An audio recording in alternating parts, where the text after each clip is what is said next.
Good morning. How you doing? Yeah, I'm good, thanks. How are you? Good. Welcome back again. You're almost like Yes. my co-host these days. Yeah, it's good fun. I like being back. There's always something happening week to week, so definitely something to discuss. Yeah, that's what I love about having you on, because you always have something interesting and helpful to share with the listeners. So thanks for coming back on again. Of course.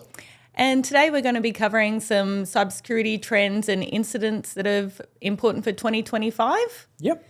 So we'll just kick off, I guess. One of the first ones that we've sort of been talking about is the SharePoint 0-day crisis. Did I get that right? Yeah, absolutely. It is an interesting one, and it's topical at the moment because it's relatively new, as of recording now in July, because it kind of kicked off around the kind of 20th to 22nd. Microsoft started releasing patches.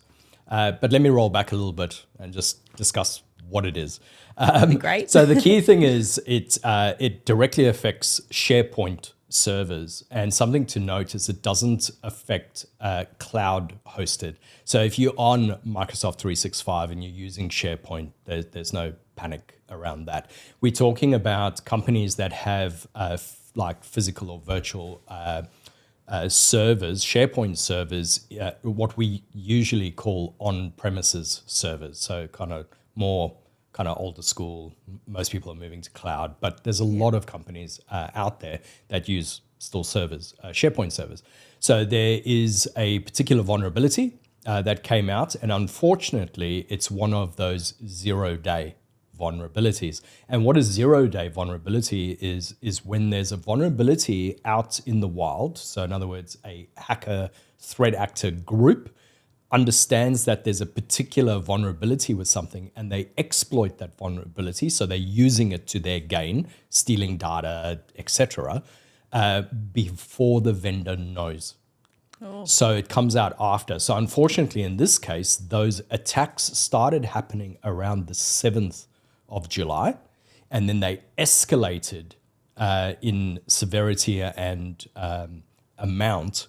Happened around the kind of 18th to the 20th of July, which is probably why it was flagged. Like all of a sudden, there was a lot of activity around that. And unfortunately, then the Microsoft patch came out between the 20th and the 22nd. There were a few iterations. So you could see how there was a problem before the patch was available.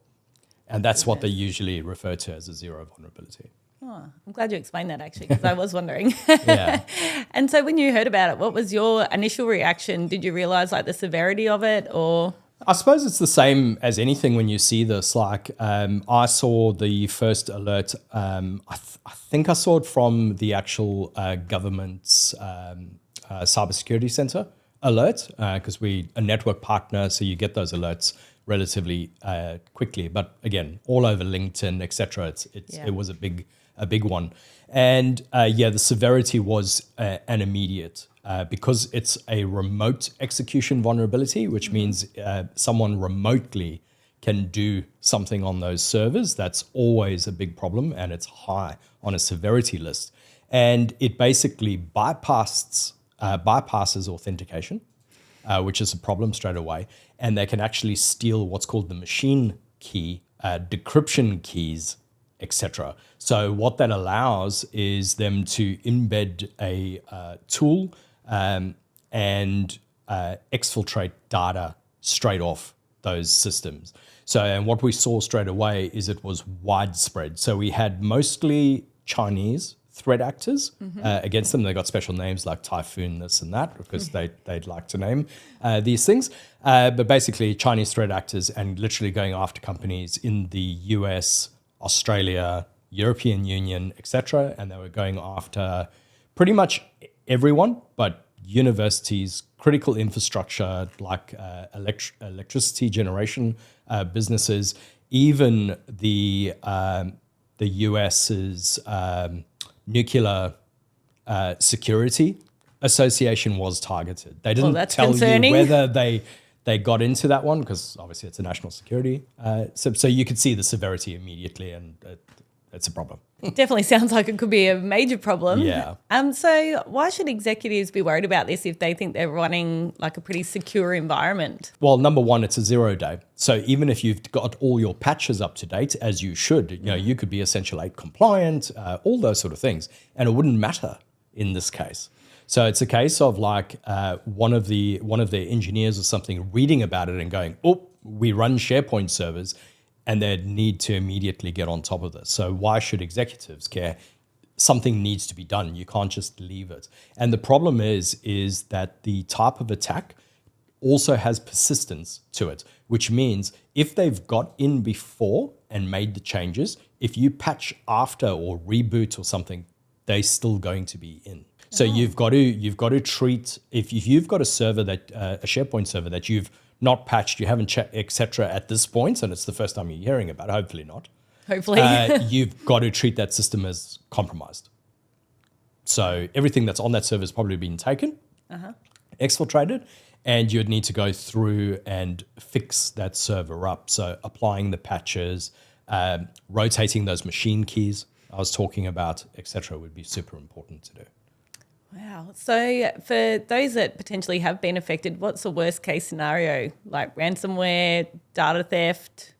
Look, I think the key thing is the data theft. You could be up for a double extortion type situation as well, like, where they could run a standard ransomware thing, lock you out of your files, and then go, hey, we've taken a copy of your files, pay us money, or we're selling it on the dark web.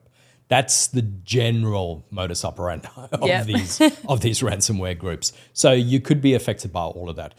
At the end of the day, though, you're back to the usual problem of your reputation as a business. Again, not your fault. It's a 0 day. You're doing everything you're supposed to be doing, which kind of brings us back to a point that I've made a couple of times where it doesn't matter that you are doing all the right things if you don't have a strategy for resilience as well. Yes, we have spoken about that. Exactly. You've got to have that full spectrum view on it because, if you've put all your eggs in the one basket around defense and then something happens, where does it leave you?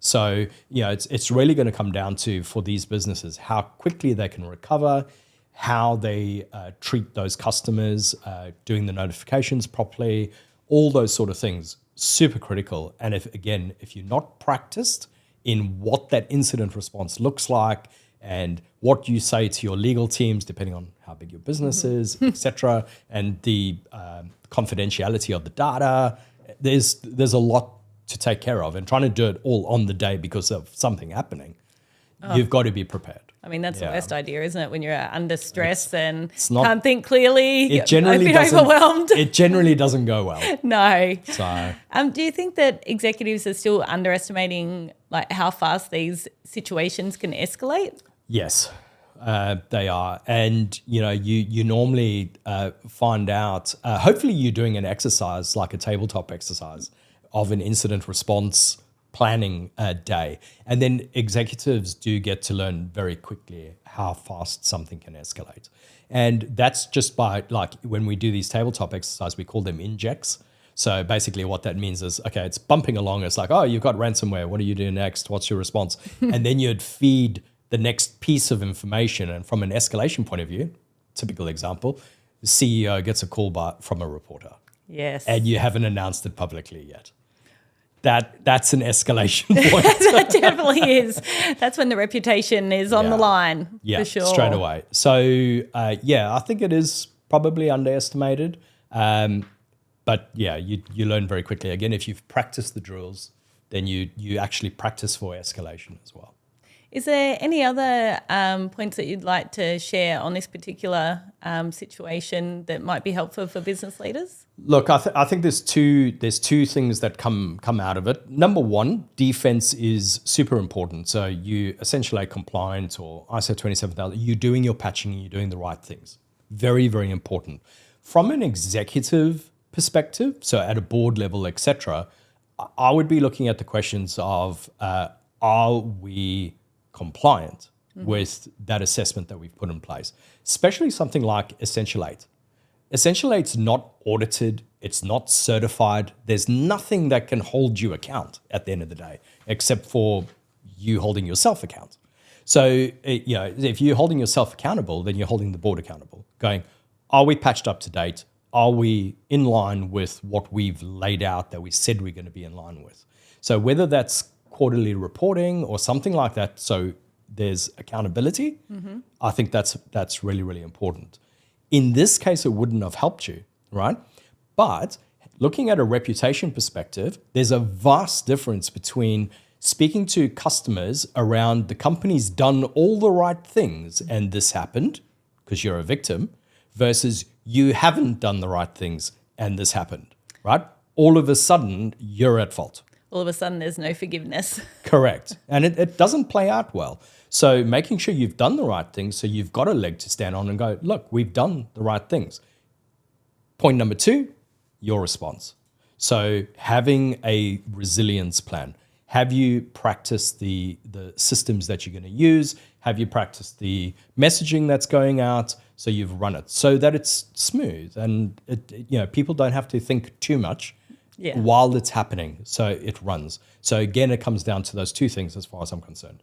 Have you done all the defenses? Have you done all the right things? Have you invested properly in your cybersecurity upfront around defense? And then have you set up the resilience correctly? Those are 2 very, very important questions, I think, from an executive perspective. Plenty to think about there if you haven't got those As things always. in place. Yes, exactly. We'll move on to the next one that we're going to talk about today. It was the Allianz vendor breach liability. Yeah, that was an interesting one. It was in the US, so kind of I didn't even see it until later. I mean, there's so much cybersecurity news and breaches. It's like I do the Cyber Insights monthly, and I send you all the breaches to collate into our I'm like, no more breaches, too many. And there's always a ton of them. And the thing is, I try to focus just on the Australian one, so it's more relatable to businesses here. But if I didn't, I could send probably over 50, that have actually been reported in the news. Well, that's it. And then there's all the other ones that haven't been reported. in the news. Exactly. So the Allianz one came out a bit later, and again, it comes down to the same kind of lessons, let's say. And the lessons here that we've heard more and more, probably from last year and this year again, is around supply chain attacks. And that's what happened again. And Qantas was similar, right? Because the attack happened at their help desk. So it was outsourced system, right? So it's the same sort of thing. And I don't know much about the Qantas one, so I'm not going to comment on it. But at the end of the day, the lessons coming out for businesses in Australia is going, you need to have vendor controls in place. And when I say controls, it's not like you can control them. It's not, that's not the point. The point is looking at the vendors that you've chosen, asking the right questions at a minimum around their cybersecurity efforts. Because if you taking all the effort to get your defense and your resilience and all these things in place and you're essential aid compliant and etc., what if your supplier isn't? Then the supplier gets hit with ransomware and all of a sudden you can't supply to your customer. Then what do you say, right? And it kind of feels like, well, that's not about cybersecurity. It's a supply and demand issue, right? All of a sudden I'm not getting my raw material to be able to create whatever widget I'm creating and selling to my customer. Now, all of a sudden, I can't sell it. Or I can't meet contractual requirements because I'm not getting the supply in because they've got ransomware.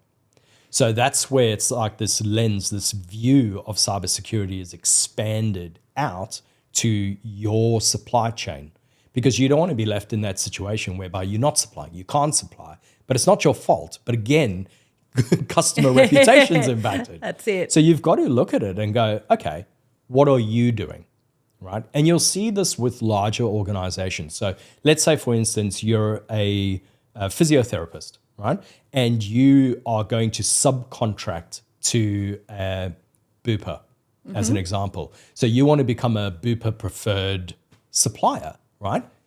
They will send you a very large spreadsheet with a lot of security questions. Oh. Yeah. So those larger companies are well aware of supply chain checking and auditing. And that doesn't mean small businesses don't have to do it either. You know, you can do your own version of checking a vendor. And if you don't want to do the thinking around it, a really, really easy way is coming back to what we've spoken about before, is looking at a certification like SMB 1001. So it's built for small business. It's kind of Australian led. And that becomes really, really easy because then I'm SMB 1001 certified as bronze, silver, gold, whatever I feel like I need to be, right? Or working towards. And I can easily just go to my vendors, my suppliers, and go, I'd really like, have you looked at this? Or do you have some other certification that assures me that you're doing the right thing? Yeah, and the thing with the SMB 1001, it's so affordable, isn't it? And that's the whole point of it, is to try and get more people, smaller businesses with less budget, to get on board with it. Absolutely. It's kind of like, let's say you're that physiotherapist and Bupa turns around and goes, you need to be ISO 27001 compliant. Like that's it's just that's not going to happen, right? So, but if they turn around and go, hey, our minimum requirements is that our suppliers need to be SMB 1001 silver. Now, I did choose silver specifically because it kind of pre-qualifies you for cybersecurity insurance. Oh, yes. So that's actually another easy way to check, right? Is going back to your suppliers and going, so you might have a list of questions, but one of them should be, do you have cybersecurity insurance? And I bet there's a lot of small businesses that aren't asking those questions. Correct. And I think it's high time, and we are there now as a maturity of the country and where we're going with cybersecurity and the national strategy for 2030 moving forward, and everybody's cybersecurity maturity is lifting to protect everyone at the end of the day. That's where we're going. Like, everyone's got to do their part about, okay, I've protected myself, I've done the right thing, then I'm turning around and I'm educating at the end of the day. So I'm turning around to the supplier and going, hey, they might never have heard of it. But then that's great. Then we'll be like, okay, well, can look at this. Hey, speak to my guy that knows about it. You know how it works. Yeah, like, I know how it works. This is the person that helped us. Call them. They'll work it out with you, And like you said, SMB 1001 is affordable. It's something that they can do. Yeah, which is amazing. Yeah. With regards to the Allianz breach, so would you say that was more like a vendor failure or an executive oversight?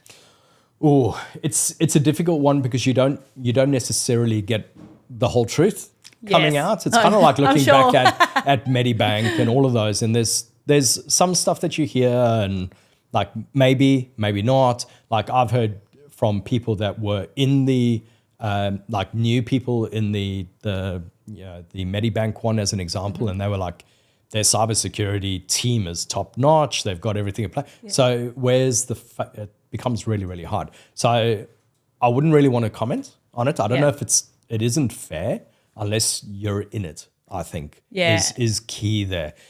Hopefully there was right oversight. I mean, it's Allianz. They're huge. I'd have to assume that the oversight's correct and the team's right. So maybe it is just that supplier that becomes an issue. I'll probably leave it there. Fair enough. Is there anything else you'd like to add to business owners around that situation? I think it is a case of making sure that you are checking your supply chain. I'll give you one other thing just to maybe put some impetus or importance on this. And that is,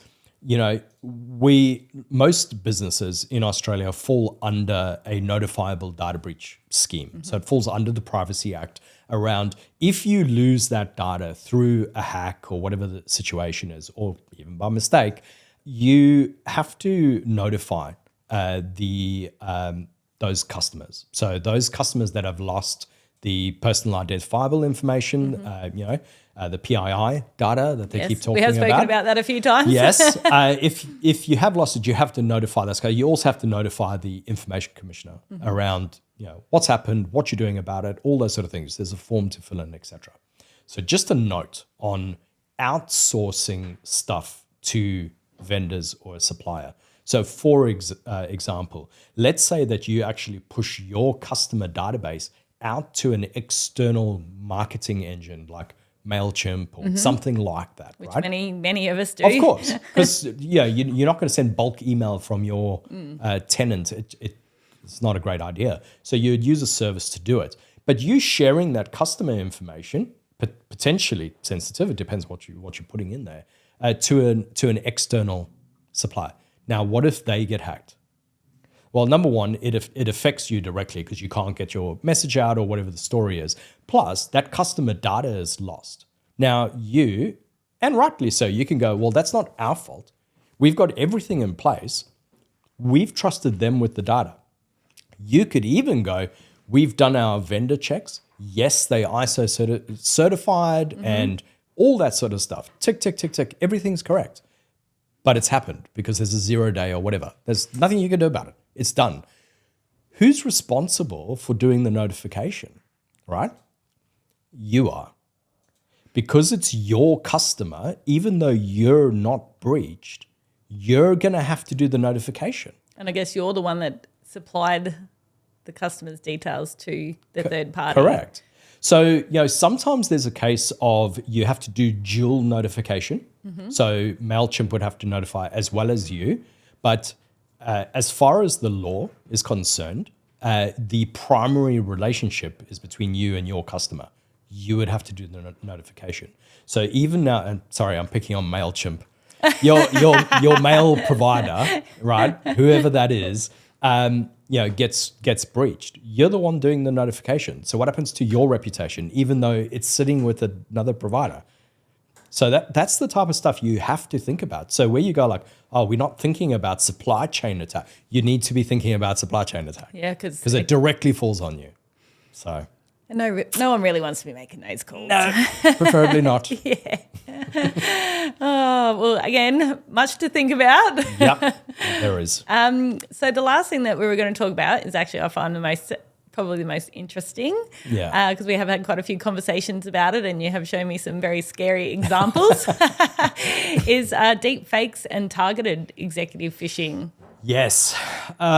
This is interesting. I do quite a bit of work in AI now because I was literally forced into it because our customers, businesses, etc., are using AI.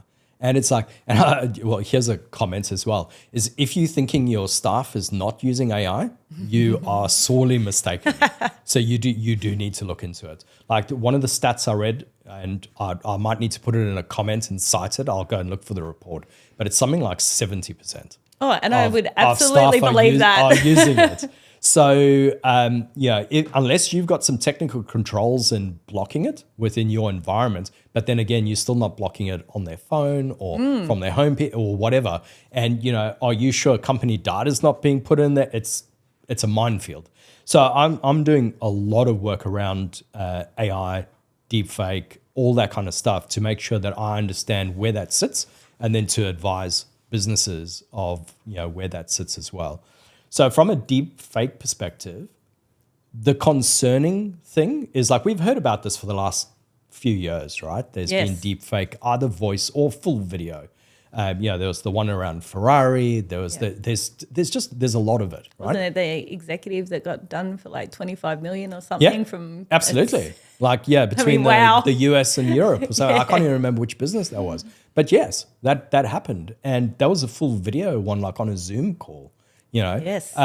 So, and the thing is, like 18 months ago, 2 years ago, that was hard to do, really, really difficult to do. You needed special hardware, etc., to get it done.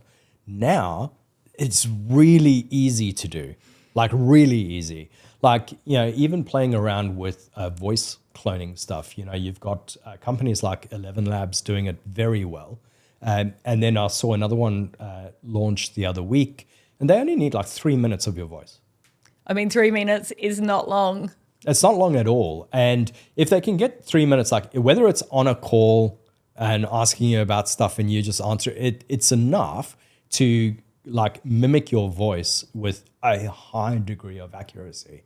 Like 11 Labs with my voice gets my South African accent down. That was pretty spot on. It's pretty spot on, exactly. So, that video that I put on LinkedIn with the VO3 video that people were watching, it was quite interesting. That my voice at the end there is purely AI.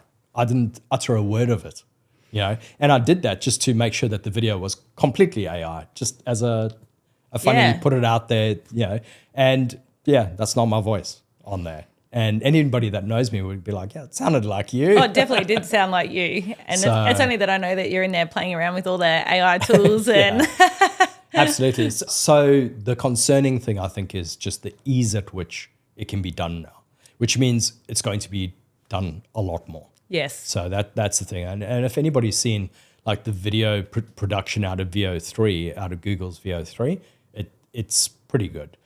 Can you say it's AI? Yeah, because it's clipped together in 8-second bursts. But there's another one, not VO, something else that's got out to 60 seconds already. Oh. So it's just going to get better. So that is concerning. Well, it is just evolving so fast, isn't it? Yeah, absolutely. So why should board members and executives be concerned about it happening more and more now? Look, I don't think like deepfake is probably the top concern for a business unless you Fortune 500, etc., and there's a good impetus to attack that particular business because you're more of a target. If we keep it real around small medium business that we generally speak to, what should they be concerned about? I would be concerned about the targeted phishing, right? And the reason for that is those phishing emails are just getting really, really good because of AI. So, your threat actor, your hacker can basically just use ChatGPT, Claude, whatever they want, even the free one, and it can craft an email really, really well. Like we used to say like, oh, you watch for spelling mistakes and grammar, and that's just not there anymore. Yes. So you've got to be across it. And then bypass of MFA is a thing now as well. So which, I mean, that's a scary thing because we have been talking about MFA and how important it is to have it. And now to hear that that's potentially the ability to bypass it. Absolutely. Look, there's a few things there. So an MFA bypass has literally been put in place now in the threat actor world, the hacking world, as a service. So they can literally go and buy a service that will bypass MFA. There's one called Evil Proxy. There's various others that they can just purchase as a service. Crafty, these cyber criminals, aren't they? Exactly. And what it does is it does something like a man-in-the-middle attack. So it sits in between you and the actual service, and it just forwards the request. So you think you're logging onto Microsoft's site, you're putting in the details. The attacker in the middle is pushing those details to Microsoft, getting the response, copying the response, and then sending it to you. So generally how this works is you would get what's called a token. That means that you're authenticated to the service, like your email or whatever it is. But the problem is because there's someone in between, they've taken a copy of the token, you get the token and you log in. It looks completely normal from your side. But the hacker also has your token, so they can also log in as you. That's it. They don't have to enter your username and password. They literally put the token into the browser, refresh the page, Alisha's email. Like instantly. So you wouldn't even be aware that had happened? No, you would not. So unless you were on the fact that, you got a link and you clicked on a link and you got to that point, right? Which again, we say, don't click on links. You need to be very, very careful about, well, why was that link sent to you? Who sent it to you? Why would you need to click on it? You've got to run through that, unfortunately. Unfortunately, it slows business down, but it's something that you need to look at. So we're already moving a lot of our customers onto phish-resistant MFA methods, which is saying like, okay, we don't use an SMS to your phone, an email, or push authentication to your app, or where you enter a code. All of those can be bypassed. So we move on to either using something like Windows Hello for Business, so fingerprint, facial recognition, log on, or you're moving into a hardware key like a YubiKey, so literally a USB key that you're plugging in. And because those you can't have a man-in-the-middle type situation in that particular case. And even now, like we're moving our customers over to this sort of thing, educating them, look, there is a bypass method, so we need to move on to this. Even then, I'm sure that's going to be bypassed at some point. Oh, yeah, well, like we say, they just keep getting quicker and quicker with what they come up with to bypass. Absolutely. Well, I'll tell you what I learned a couple of weeks ago, which is very, very interesting as well. So it's a way to bypass MFA again. That's absolutely like evil genius, let's say. So it is something I think our viewers will be interested in, and maybe they go ask some questions to their IT people around how do we actually stop the situation. So I'll give you the example. So it's called device code flow. So it's Microsoft's way of authenticating a device. So I'll give you an example of, so when you buy a smart TV, right, or like a streaming stick or something like that you want to connect into your provider. So let's just assume the provider is Microsoft that this is going to connect to. You typing in your email and your password, because obviously you use long, complex passwords. Of course. Doing that on a remote is, I don't know if you've done it before on a TV, it's horrendous. Oh, it is horrendous. It takes a long time. So to speed that up, they use device codes. Very, very, very smart. It basically goes, right, we need to log into Microsoft for you. And it just says, go to microsoft.com/device login and enter this 4-digit code. And you're like, sweet. So you get out your phone, you go to microsoft.com/device, you enter the code, it asks you to log in on your phone because it's your authentication. So you log in. You might have MFA on. You MFA your stuff and it logs in and your TV goes, boop, boop, and it connects. It's so cool. That's easy. Yeah, because unfortunately, hackers were like, hold on a second. So a hacker sits on their machine. They send a request for a device code to Microsoft. It comes back with a 4-digit code. I send you a phishing email, right, with the link to Microsoft's site. So it's not a fake site. It's going to Microsoft. And I say, hey, I've got this document, but as an extra security precaution, because it's got salary stuff on it and stuff, I've got this code just to check that it's you. Can you please enter the code when you access the document? And you're like, okay. Like maybe it's come from your accounts department, whatever. And it's Microsoft. You hover, it's microsoft.com/device login. Fair enough. Click. It's definitely Microsoft's site. It's asking for the code. You put the code in and it goes, oh, you haven't authenticated. Now, if you've previously authenticated, it won't even prompt you for authentication because it's already authenticated. But if it hasn't, it's going to ask you for your username and password, which is on Microsoft's site. You're going to do, it's going to prompt you for MFA. You're going to put your MFA, even if you've got a YubiKey, because I've tested this, boom, logs in, and like nothing happens. It just goes, okay, you logged in. And you're like, okay. But what happens on the hacker's side, a token comes back and goes, here you go. And I go refresh, and there's Alisha's email on my device. Oh. So you're like, I think we need to stop having these conversations. Not good. So, yes, that makes things really, really easy to like authenticate a device. Like you've got a smart TV in your boardroom or something like that. But hackers also know that. At the end of the day, it requires education for users again, right? Why was something sent to you asking you to put a code in? Yes, you well, need to be isn't questioning this stuff. And unfortunately, again, I'm using AI to craft that message.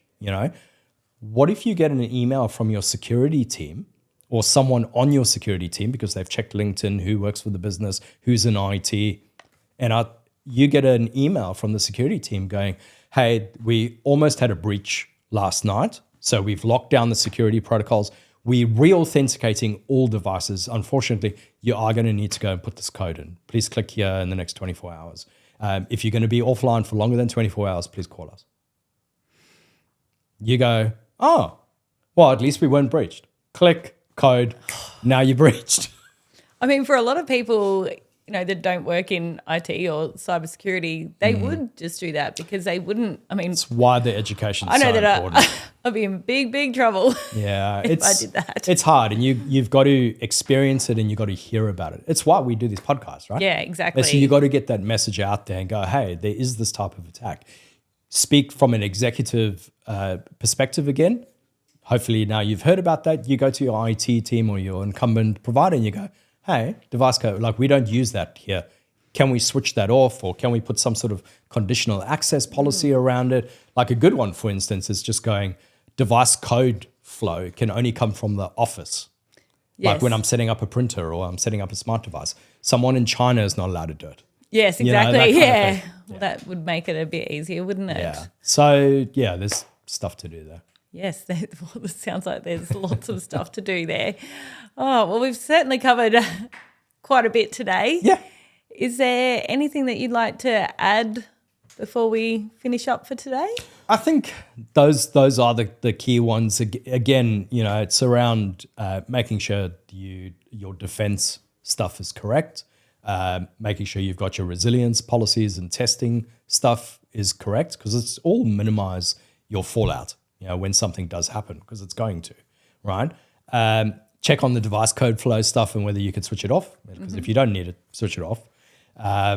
And, you can test it and check that you don't break anything, because, check with your IT team. Yes. And yeah, AI is an interesting one. I would definitely start having a conversation at the board level. What is your strategy? Start talking to staff, find out what's happening. Because if data is already being leaked, like you're gonna want to lock it down. You're gonna want to lock it down. So definitely start having that conversation now. Absolutely. Yeah. Okay. Well, thanks again for joining us again today. And people can reach out to you on LinkedIn. You're always sharing content on there as well. So keeping people updated, as we do on the Mercury IT page as well. Yep. So I'm sure you'll be back on the podcast again very soon. Absolutely. Thank you. Thanks.